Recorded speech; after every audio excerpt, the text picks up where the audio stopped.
Okay, सबसे पहले शुरू करते हैं, डिटर्मिनर्स को कंटिन्यू करेंगे। तो इसमें जो स्क्रीन में तुम लोग को दिख रहा है, फ्यू जो है, उससे पहले लिख लो। फ्यू में जो भी है सब लिखना है और नीचे जाके 3 एग्जाम्पल लिखोगे। In total you have to write just 3 examples, that's it. जब लिखना हो जाए तो मुझे बोलना, I will take you to the next. And इस तरह से हम लोग लिखना पहले कंप्लीट करेंगे और then I will start explaining.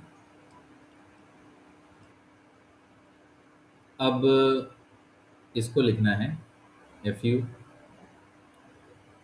जो भी दिख रहा है स्क्रीन में सब लिखना है टिल एग्जाम्पल नंबर 3।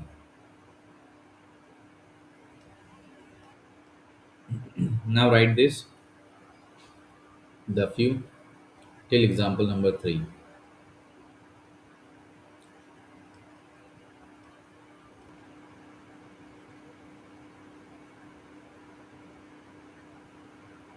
देखो, ये जो तीनों हैं, few, F you, the few, सबसे पहले इन तीनों के बारे में हम लोग बात करेंगे। आइदर नाइदर के बारे में हम लोग बाद में बात करेंगे। पिछले क्लास में जैसे मैंने तुम लोगों से डिस्कस किया था कि little, a little, the little जो है वो अनकाउंटेबल के साथ होता है यूज। ये तीनों का तीनों होता है काउंटेबल्स के साथ। काउंटेबल नाउन के साथ ये तीनों यूज होता है। इसका मतलब वो नाउन जिनको हम लोग गिन सकते हैं, जैसे students, people, boys, girls, mobile phones, laptops, जो भी चीज़ें अभी हैं हमारे आजू बाजू में, वैसे के साथ हम लोग few, F you, the few का इस्तेमाल कर सकते हैं। और जो कॉन्सेप्ट है वो बिल्कुल सेम है जैसे पहले वाले का कॉन्सेप्ट था। इसका भी कॉन्सेप्ट बिल्कुल सेम है। जस्ट द थिंग इज, इसके साथ हम लोग सिर्फ काउंटेबल्स को कैरी करते हैं, अनकाउंटेबल्स को कैरी नहीं करते हैं। ठीक है। अभी फ्यू का क्या मतलब है? फ्यू का मतलब होता है ऑलमोस्ट नन, एकदम नहीं है। वेरी लिटिल इन नंबर, इसका मतलब नंबर में एकदम कम है। इसका नेगेटिव मीनिंग आता है, जैसे लिटिल का नेगेटिव मीनिंग आता था, इसका भी नेगेटिव मीनिंग आता है। इसका स्ट्रक्चर ये रहता है कि फ्यू के बाद प्लूरल काउंटेबल नाउन आता है, जैसे फ्यू बॉयज, ठीक है, फ्यू गर्ल्स, ऐसा आता है। ओके, इसका मेन स्ट्रक्चरल वो चीज़ है। Give me one second. तो फ्यू बॉयज हो गया, फ्यू गर्ल्स हो गया, फ्यू टॉयज हो गया, ऐसे इसका ज़्यादातर यूज़ हमें देखने को मिलता है। और ये नेगेटिव मीनिंग देता है। इसको जैसे ऐसे समझो कि तुम अगर बहुत अर्ली मॉर्निंग में वॉक करने के लिए निकलते हो, और जैसे 4 बजे निकल जाते हो, 4:30 बजे निकल जाते हो, और तुम्हें सड़क पे जो है, ठीक है, तुम्हें सड़क पे जो है सिर्फ और सिर्फ एक या दो आदमी मिलता है। ठीक है, सड़क पे एक या दो आदमी मिलता है, हार्डली। तो वैसे वाले केस में हम लोग क्या करेंगे? वैसे वाले केस में हम लोग फ्यू यूज़ करेंगे, क्योंकि तुम्हें बहुत सारे लोग नहीं मिले। ऑलमोस्ट एक या दो इज़ लाइक, हम लोग इसको नन के कैटेगरी में काउंट कर सकते हैं। और नंबर जो है बहुत छोटा है। जैसे तुम ऐसे कह सकते हो कि when I went out for a walk at 4 AM, few people were on the street. So when you say few people were on the street, it gives a negative meaning that almost nobody was there, and you were almost by yourself, all alone, and you were walking. Maybe you were enjoying it, or perhaps you were scared because it was a little bit dark. तो कोई सा भी उसका meaning कहीं से भी तुम लेके जा सकते हो, but what it means is, few का मतलब है ऑलमोस्ट नन, फ्यू का मतलब है वेरी लिटिल इन नंबर। ठीक है। अब जैसे कि एग्जाम्पल वन तुम ऑलरेडी लिख चुके हो, and you can see it on the screen as well, कि very few few students understood the difficult chapter. इसका मतलब कितने स्टूडेंट्स समझे? बहुत कम।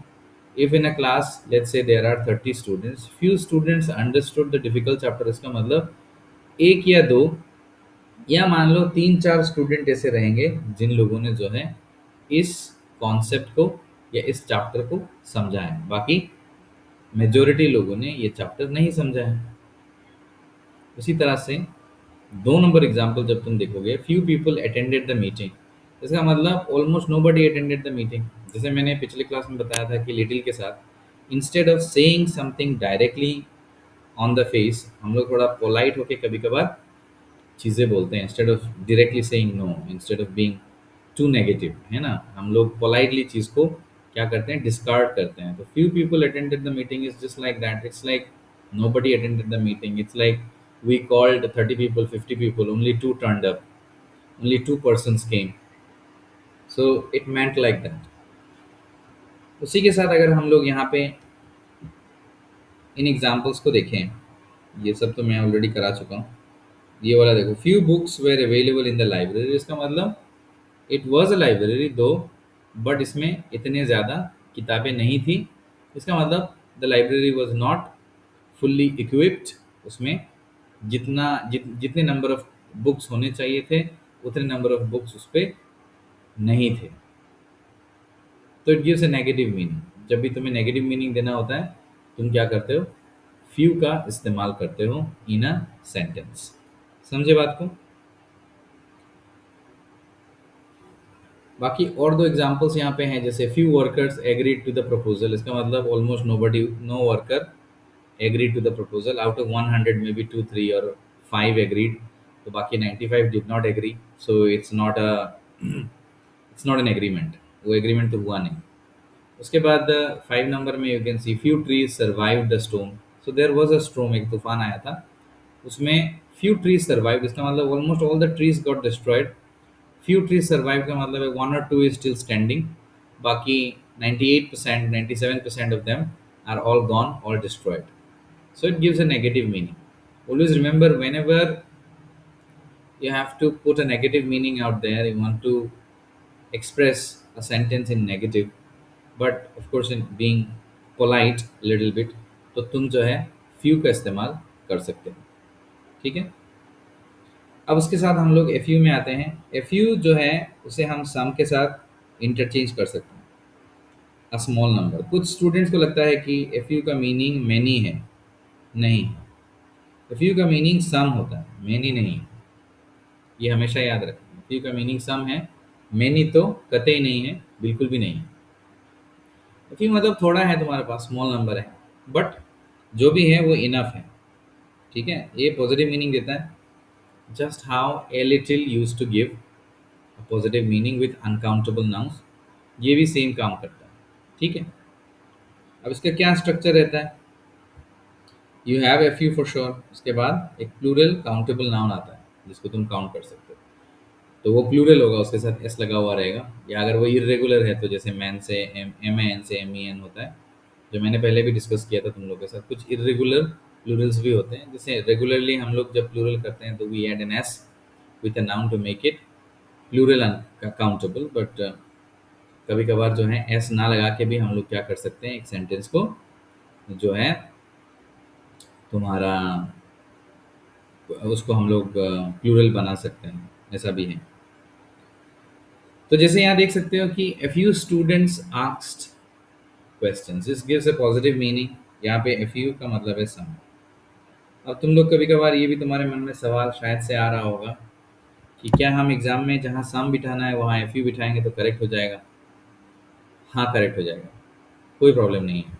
अगर मान लो ब्रैकेट में कुछ नहीं दिया हुआ है and they are asking you, they testing determiners, ठीक है, और तुमने देखा कि वहाँ पे सम भी जाएगा और एफ यू भी जाएगा, उसका मतलब तुम वहाँ पे सम भी लगाओगे तो भी करेक्ट होगा और एफ यू लगाओगे तो भी करेक्ट होगा। बट बात तब आती है जब ब्रैकेट्स में चीज़ों को स्पेसिफाई कर देते हैं। अगर ब्रैकेट में चीज़ों को स्पेसिफाई कर दिया, इसका मतलब क्या है कि उन्हीं में से तुम्हें चूज करके, because that becomes a limited choice, तो तब तुम्हें क्या करना पड़ेगा, ब्रैकेट में से ही चुनना पड़ता है। तो वो चीज़ ध्यान में रखना है। बाकी फ्यू की जगह सम लिख सकते हैं, सम की जगह एफ यू की जगह सम लिख सकते हैं एंड सम की जगह एफ यू लिख सकते हैं, बिकॉज ये इंटरचेंजेबली यूज होता है। Even when you right an answer, ठीक है, ये भी याद रखना, even when you right an answer, even when you speak in English, you can do the same, उसमें कोई प्रॉब्लम नहीं।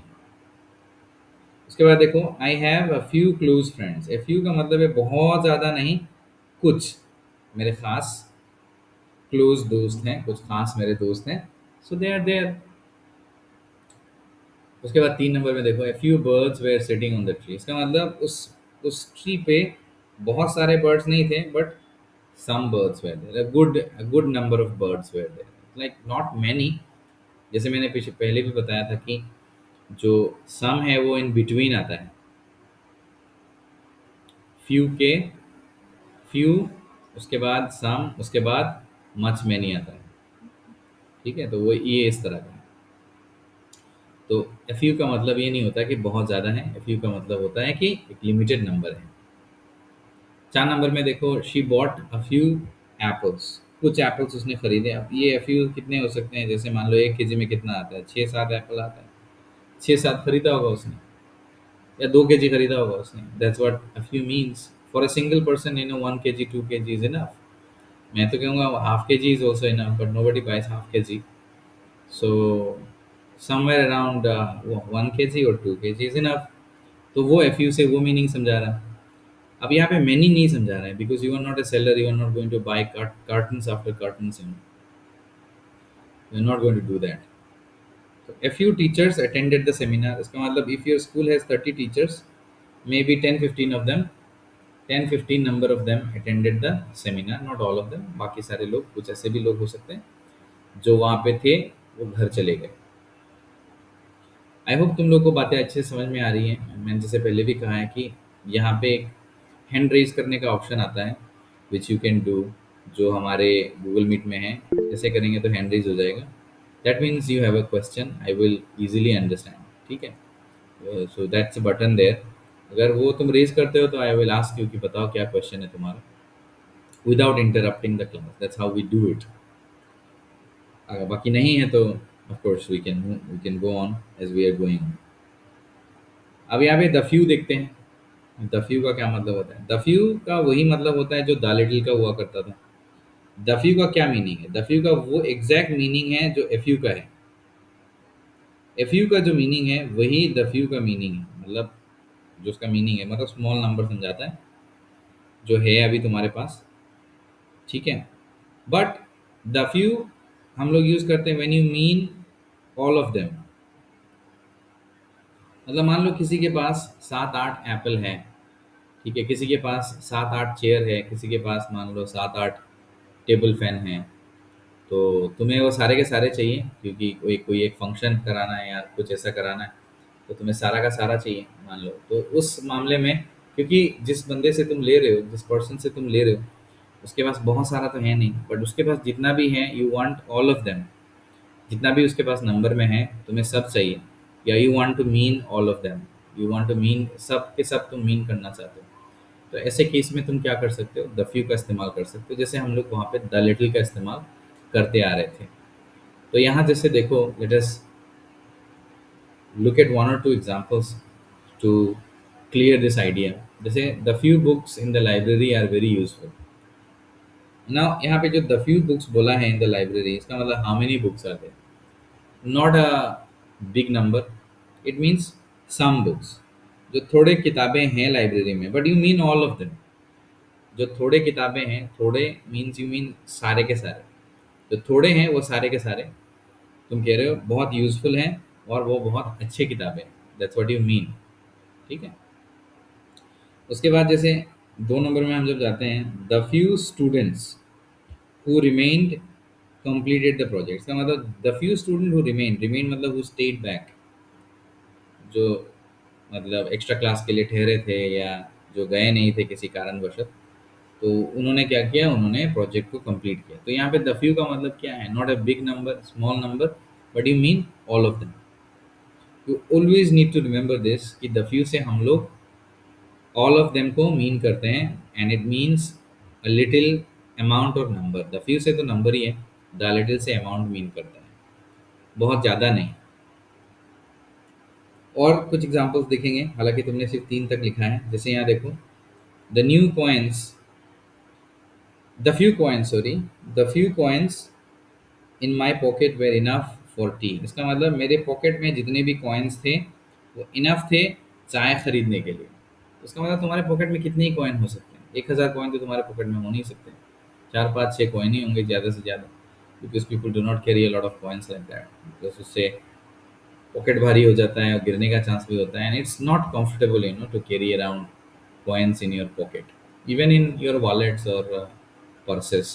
That's not a very convenient thing to do. So we do not carry a lot of coins as a cash with us. आजकल तो बहुत कम carry करते हैं लोग जिनके पास ऑनलाइन अकाउंट्स वगैरह हैं। तो द फ्यू कॉइन्स का मतलब है जितने भी कॉइन्स थे मेरे पॉकेट में। अब कितने थे? ऑफकोर्स कम थे, तो वो चाय के लिए काफ़ी था, चाय खरीदने के लिए वो कॉइन्स इनफ थे। 4 नंबर में देखो, the few opportunities he got change his life. The few opportunities का मतलब है उसे कितने अपॉर्चुनिटीज मिले?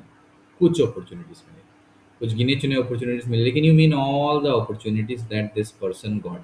ठीक है, जितनी भी अपॉर्चुनिटीज इस पर्सन को मिले, इन सब की वजह से उसका उसका पूरा ज़िंदगी जो है वो क्या हो गया? तुम यहाँ पे कह रहे हो उसका पूरा ज़िंदगी जो है वो परिवर्तन हो गया, ये तुम कह रहे हो।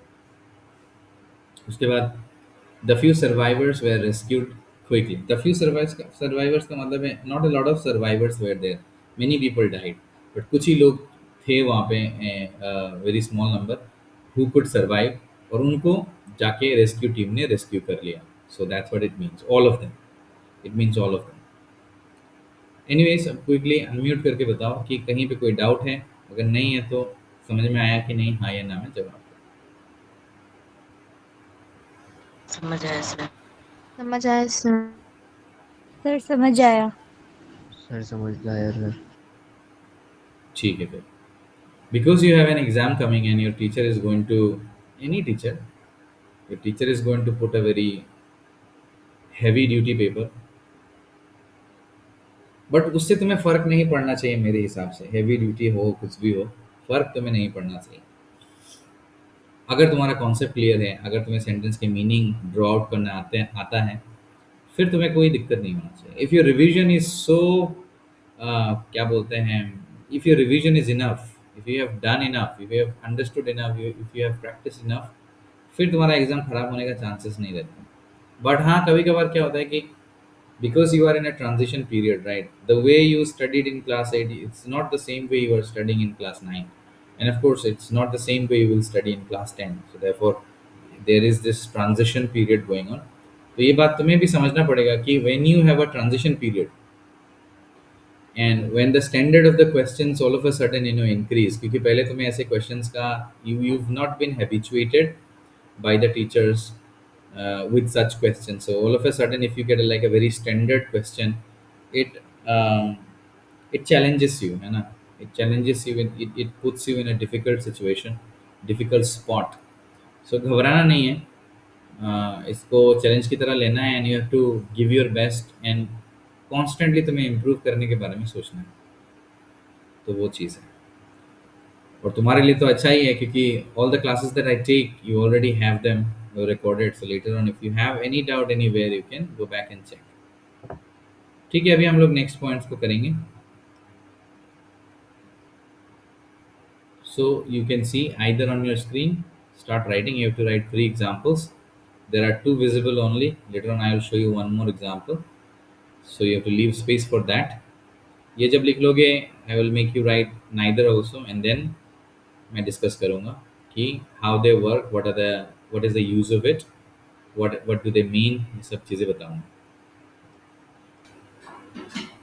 सो I will take you to neither now, and you have to write neither exactly the way you've written either, and then we can start the discussion।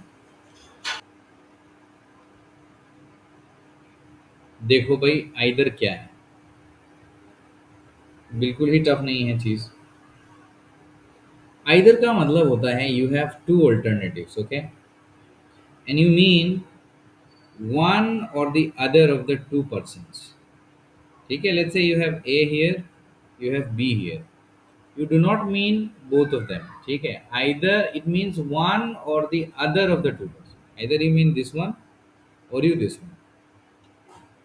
ठीक है, तो यहाँ पे अगर लेट्स से टी है, यहाँ पे लेट्स से कॉफ़ी है, तो आइदर तुम टी की तरफ जा रहे हो या कॉफ़ी की तरफ जा रहे हो। आइदर का वही मतलब होता है। इसका मतलब you have how many alternatives? You have two alternatives, you have two options. और उन दो ऑप्शंस में से तुमको एक जब मीन करना होता है तब हम लोग आइदर का इस्तेमाल करते हैं। यहाँ पे देखो, आइदर यूजुअली अगर सिंगल खाली आइदर आ रहा है तो सिंगुलर नाउन यूज होता है, लेकिन अगर आइदर ऑफ आता है तो प्लूरल नाउन यूज होता है। प्लूरल का नाउन का मतलब समझते हो ना, जिस नाउन के साथ एस लगा हुआ, ठीक है।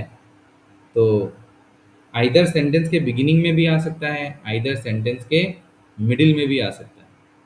और इसका और एक कॉम्बिनेशन है आइदर और, ये दो ऑप्शंस को साथ में लेके बोलता है, ठीक है। आइदर टी और कॉफ़ी, ऐसे दो ऑप्शंस को, आइदर मोबाइल फ़ोन और ए टैबलेट, ऐसे it takes two options together. तो और वाला भी है इसके साथ में, which largely we use as a conjunction, but यहाँ पे हम लोग इसको इसका बात कर रहे हैं एज ए डिटर्मिनर। तो इस पे हम लोग सिर्फ आइदर के बारे में बात करें। तो एग्ज़ाम में इसको समझना भी एक तरह से ज़रूरी है, आसान है, क्योंकि आइदर के साथ ज़्यादातर केस में हमको ऑफ देखने को मिलता है, आइदर ऑफ, उसके बाद एक प्लूरल नाउन या प्रोनाउन रहता है उसके साथ। तो दैट यू कैन सी। और जैसे मैंने कहा कि it means one of the two, there are two option and there won't be three options or more than three options like four options, five options. That's not going to be the case. There is going to be two option, either A and B, और उन दोनों में से you mean पहला वाला या बाद वाला, A या फिर B, ऐसा you mean। जैसे यहाँ पे देखो, you can sit on either chair, it means how many chairs are there, it means we have two chairs there, and there are two chairs and it's fine for that person to sit on any of the chairs। अब वो pink वाले में बैठे हैं, yellow वाले में बैठे हैं, हमको कोई प्रॉब्लम नहीं है। So in that case you can use either. Either ज़्यादातर हम लोग पॉजिटिव में मीनिंग देने के लिए यूज़ करते हैं कि तुम चाय भी पी सकते हो, कॉफ़ी भी पी सकते हो, बना बताओ क्या बनाओ। You can have either, either drink या आइदर टी और कॉफ़ी, ऐसे और लगा के भी हम लोग बोल सकते हैं। तो वो वाला केस है। उसके बाद सेकेंड सेंटेंस जो मैंने तुमको लिखने के लिए बोला था, आइदर आंसर इज करेक्ट। यहाँ पे देखो आंसर जो है वो सिंगुलर है, यहाँ पे भी चेयर जो है वो सिंगुलर है, लेकिन जब आइदर ऑफ आता है तो यहाँ देखो नाउन प्लूरल हम लोग यूज़ करते हैं। तो ये बात ध्यान में रखना है, जो ऊपर यहाँ मैंने लिख के भी दिया है ये बात को, it's written here, you can see, यहाँ पे ये बात लिखी हुई है, यू कैन सी। तो आइदर आंसर इज करेक्ट, इसका मतलब how many answers are there, of course two answers are there. हम लोग कह रहे हैं कि जो आंसर एंजेलिना ने लिखा है और जो आंसर जो है जो मेरी ने लिखा है, दोनों करेक्ट है। जो रणवीर ने लिखा है और जो सनी ने लिखा है, वो दोनों करेक्ट है। हम लोग ऐसे बात कर रहे हैं, तो आइदर आंसर इज करेक्ट। उसके बाद 3 नंबर में देखो, either of the to boys can help you. Of course यहाँ पे सिर्फ नाउन प्लूरल में यूज हुआ है, बिकॉज आइदर के साथ हमने यहाँ पे ऑफ यूज किया है, right. Either of the to boys can help you, it means we are specifying how many boys are there, there are two boys and either of them can help you। इसका मतलब है Sanjeev Sunny can help या फिर रणवीर भी help कर सकता है। अगर मैं दो बॉयज़ का बात कर रहा हूँ तो I am including Sunny and I am including Ranveer के। तो either of the to boys can help का मतलब भी वही होता है कि इन दो लड़कों में से कोई एक लड़का जो है आपकी मदद कर देगा। We can go either today और टुमारो। यहाँ पे देखो आइदर के साथ और को कंबाइन करके यूज़ किया गया है।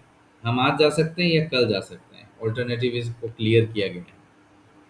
तो अगर तुम्हारा कॉन्सेप्ट क्लियर है ना, तो जब एग्ज़ाम में ये चीज़ पूछा जाएगा तो तुम ऑटोमेटिकली अंदाज़ा लगा सकते हो कि यहाँ पे क्या होगा। तो उसके लिए तुम्हें जो है थोड़ा बहुत क्या करना पड़ेगा, प्रैक्टिस करना पड़ेगा, ज़्यादा से ज़्यादा एक्सरसाइजेस लगाने पड़ेंगे, क्योंकि जितना तुम एक्सरसाइजेस लगाओगे उतना तुम्हारा एक्सपोजर बढ़ेगा इन इस टाइप के सेंटेंसेस को देखने का, फेमिलियर होने का, and that's going to like increase your chances of being correct in the exam.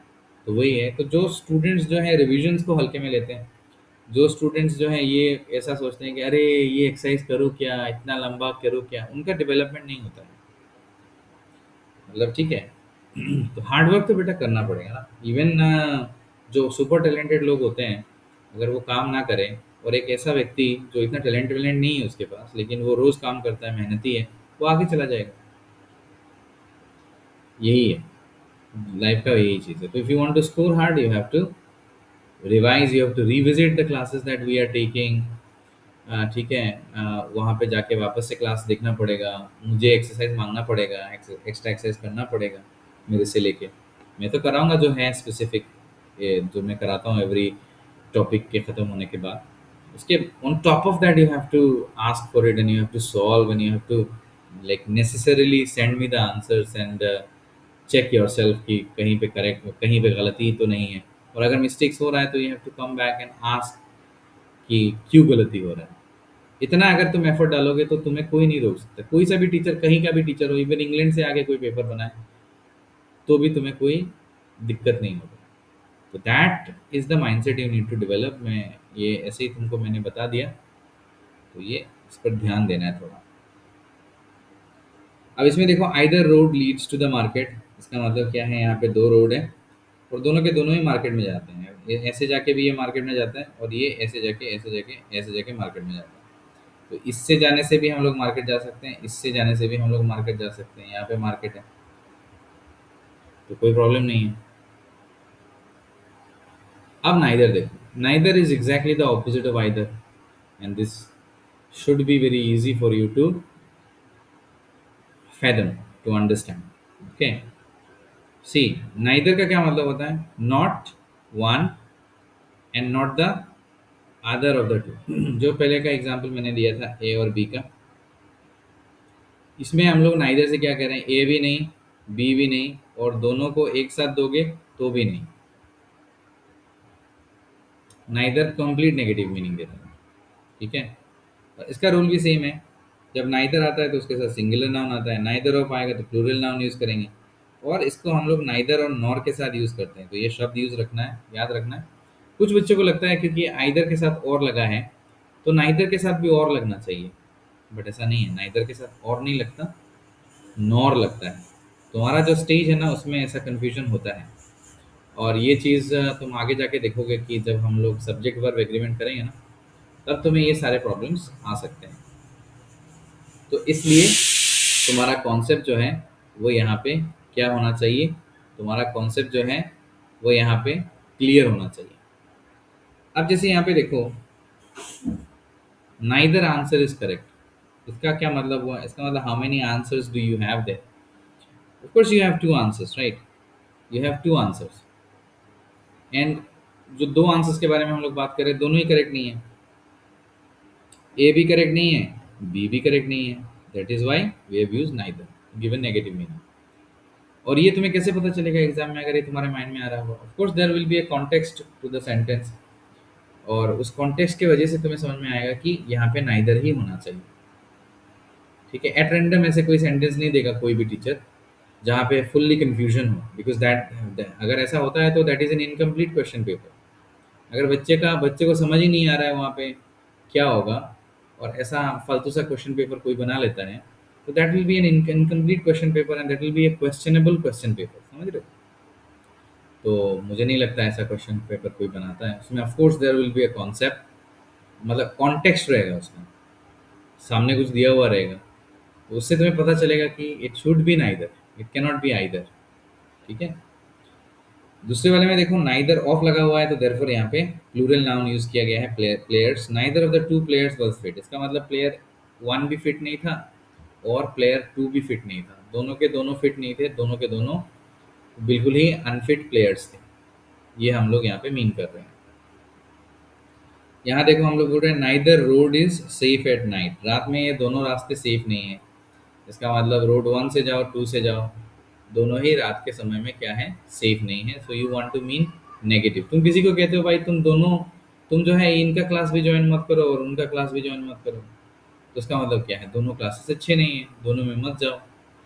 That is what you mean negative में कह रहे हो। और अगर तुम्हें ऐसा कहना है कि दोनों ही ठीक है, तुम यहाँ पे भी जा सकते हो वहाँ पे भी जा सकते हो, अब देख लो तुम्हें कौन अच्छे लगते हैं, किनका पढ़ाना तुमको ज़्यादा अच्छा लग रहा है, ज़्यादा अच्छे से समझ में आ रहा है, उनके पास जाके तुम पढ़ोगे, तो you can do that as well.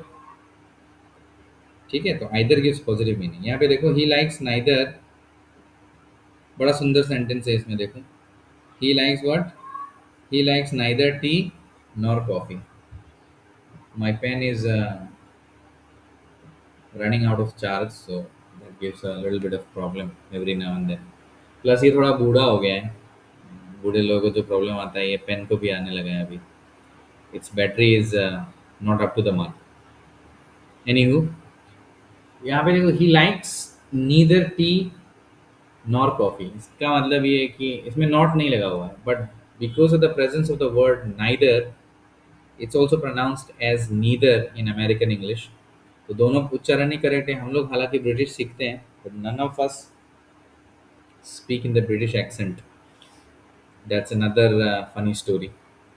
ठीक है, ज़्यादातर लोग हम लोग अमेरिकन ही बात करते हैं, बट हालांकि हम लोग फॉलो करते हैं स्टैंडर्ड ब्रिटिश इंग्लिश. इसके अंदर में इंडियन इंग्लिश आता है. इंडियन इंग्लिश प्रोनाउंसिएशन एक कैटेगरी आता है. जैसे हम लोग इंडियन लोग बात करते हैं, जैसे मैं बात करता हूँ, not trying to be like a native American, जैसे नाक से नहीं बात कर रहा हूँ या ऐसे मैं साउंड करने की कोशिश नहीं कर रहा हूँ जैसे कि मैं, like I am not putting a lot of effort on myself to sound like an American और to sound like a British. I am just speaking as an Indian. एक इंडियन कैसे अंग्रेजी बोलेगा वही तुम्हारा फोकस होना चाहिए. But इसमें क्योंकि ये बात अभी अचानक से आ गया माइंड में, तो मैं बोल देता हूँ कि जब तुम लोग अंग्रेजी में बात करोगे ना, डू नॉट ओवर एम्फेसाइज कि मेरा प्रोनाउंसिएशन अमेरिकन जैसा होना चाहिए या फलाना ब्रिटिश जैसा होना चाहिए, एक्सेंट वैसा होना चाहिए. You have to speak in your Indian accent. तुम्हें ज़्यादा से ज़्यादा सेंटेंस स्ट्रक्चर आना चाहिए, वेराइटी ऑफ एक्सप्रेशंस तुमको आने चाहिए कि एक सेंटेंस, एक एक्सप्रेशन को, एक आइडिया को हम लोग अलग अलग तरीके से कैसे बोल सकते हैं. एंड ऑफ कोर्स जो वर्ड्स हैं उनके करेक्ट प्रोनाउंसिएशंस चाहिए, उतना ही है.